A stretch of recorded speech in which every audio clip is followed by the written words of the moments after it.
what is the optimal M and Q size for a 50K combine? In my opinion, it kind of depends on the drawdown limit. They all have a different drawdown limit, unless you're talking just top step. I would say, here's the thing you want to think about, because it's not really about the size.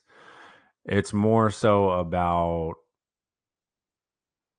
the width of the risk that you're taking, and then the size comes into play. So if you're frequently taking a 10-point stop on NQ, you can have larger size, right? Those stops are going to be pretty small. But if you like to have a wider stop, maybe you're layering into trades. I mean, this varies widely based on how you like to trade. And then again, based on the width, the distance of that stop. What I would say is that for any combine, regardless of company, you want to be able, ideally, you want to be able to take a couple of stops and not get blown out of the thing.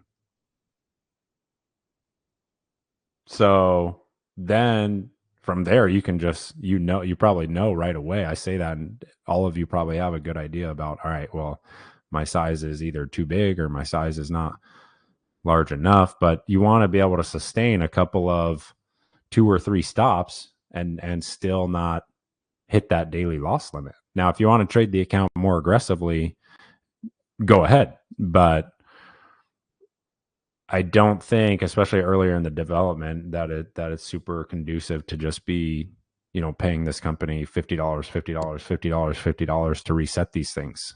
Drop size, be more methodical with it, right? Because a couple of losses is normal in the world of trading. A couple of consecutive losses, that's not unusual.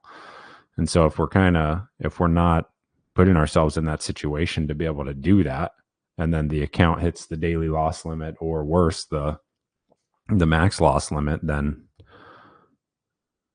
I mean, what are we actually doing here? We're just trading super aggressively to try and pass. It's not really an accurate representation of real life trading. And then on top of that, when you actually get to the funded environment, I'm pretty sure they have very aggressive scaling rules anyway.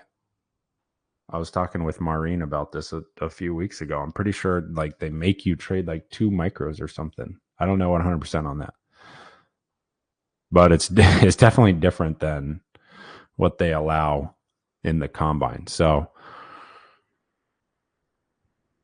as far as sizing, probably want to, 2 full. Okay. That's good to know. Yeah. As far as sizing, just at the very least, make sure you can survive a couple of stops. If you take 3 stops in a row and you hit the daily loss limit, I mean, that's probably fine. That's always been my rule. 3 stops in a row, done for the day. So